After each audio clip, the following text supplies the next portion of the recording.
नमस्कार मित्रांनो, श्रीमंत कट्ट्यावरती आपल्या सर्वांचं पुन्हा एकदा स्वागत आहे। मी सुजित साठे आपल्या सर्वांचं स्वागत करतो।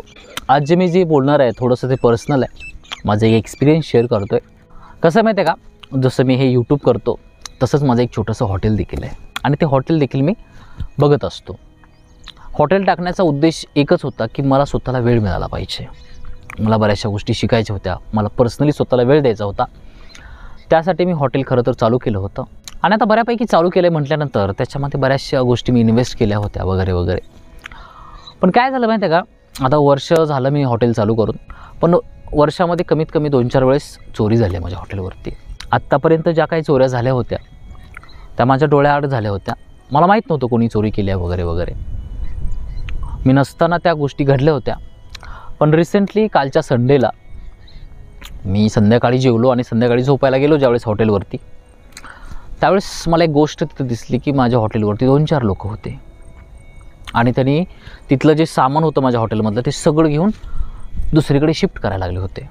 ज्यावेळेस मी गेलो त्यावेळेस ते सगळे पळून गेले आणि ती गोष्ट बघून मी थोडंसं घाबरलो, कारण ह्या सगळ्या गोष्टी होणं हे माझ्या आयुष्यामध्ये पहिल्यांदाच होतं। पहिल्यांदाच मी कोणाला तर असं माझ्या डोळ्यासमोर चोरी करताना बघत होतो। इनफॅक्ट मला माहीत नव्हतं की आतमध्ये किती लोक आहेत वगैरे, त्यामुळे मी जागीच थांबलो आणि मागं सरकलो। आमच्या घरच्यांना फोन वगैरे केला, मग घरचे ज्यावेळेस आले त्यावेळेस मला थोडंसं बरं वाटलं, पण तोपर्यंत ते लोक लांब पळून गेले होते आणि हे सगळ्या गोष्टी माझ्या डोळ्यासमोर घडल्या होत्या। त्यामुळे मनामध्ये एक थोडीशी भीती निर्माण झाली होती, कारण संध्याकाळी जाऊन त्या ठिकाणी मी एकटाच झोपतो, कारण दिवसा तिथून रस्ता वाहत असल्यामुळे बऱ्याचशा प्रमाणामध्ये वर्दळ असते, भरपूर गाड्यांचे आवाज येतात। त्यामुळे जे काही व्हिडिओज होते ना ते मी लेट नाईट शूट करायचो, त्यावेळेस गाड्यांची जी ये जा असते ती कमी असते आणि त्या दृष्टिकोनातूनच मी हॉटेल चालू केलं होतं की मला व्हिडिओ करण्यासाठी वेळ मिळाला पाहिजे, कारण यूट्यूब ही माझ्यासाठी फर्स्ट प्रायोरिटी होती। पण कसं व्हायला माहिती आहे का, जिथं मी व्हिडिओ शूट करतो, जिथं माझं हॉटेल आहे ना तिथं मी एकटा झोपत असतो। मग कधी कधी 2-4 आले, साईडला उभारले आणि मला दाब देऊन जर माझ्या सगळ्या गोष्टी जवळच्या घेऊन गेले ना तर मी त्या ठिकाणी काहीच नाही करू शकत एकटा व्यक्ती, कारण ज्यावेळेस ते लोक येतात ना पहिल्यांदा आपला मोबाईल काढून घेतात आणि आपल्याला काट्या किंवा एखादं दुसरं हत्यार दाखवून गप्प करतात आणि आपल्या समोरून सगळ्या गोष्टी घेऊन जातात आणि आपण रिवोल्ट करायला गेलो ना तर मग आपल्याला मार बसण्याची पण शक्यता जास्त असते।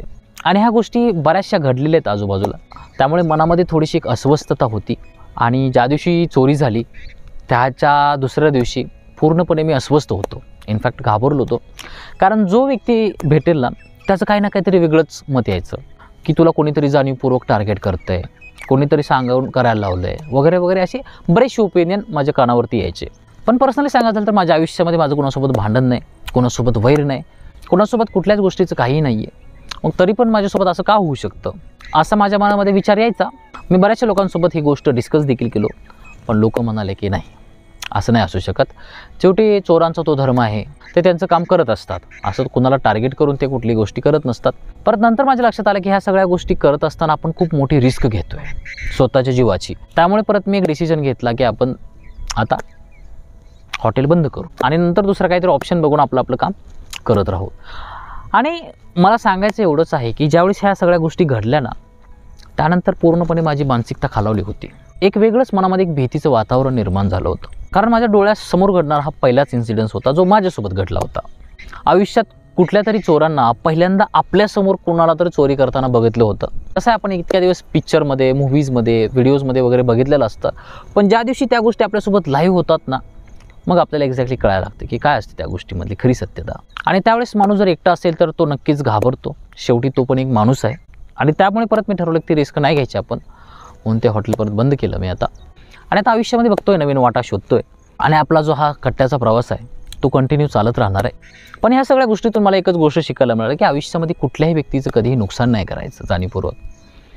ज्या दिवशी एखाद्या माणसाचं एखादं नुकसान होतं ना त्यावेळेस त्याचं अंतःकरण काय म्हणत असेल, किती त्याचा आत्मा तळतळ करत असेल, ह्या गोष्टीची कधी आपल्याला कल्पना नसते। आपण फक्त आपलं बघत असतो, पण समोरच्या व्यक्तीला किती दुःख झालं आहे ह्या गोष्टीचा कधी आपण विचार नाही करत। आणि जर अशा मार्गाने जर एखादा व्यक्ती जर पुढे जात असेल तर तो आयुष्यामध्ये कधी सुखी नाही राहू शकत, कधीच नाही राहू शकत। बरीचशी लोक असतात जे लोन काढून व्यवसाय वगैरे करतात, त्यांच्या आयुष्यामध्ये भरपूर अडचणी असतात, प्रत्येकाला कुठले ना कुठले हप्ते द्यायचे असतात वगैरे वगैरे, बऱ्याचशा गोष्टी आयुष्यामध्ये भरपूर अडचणी असतात।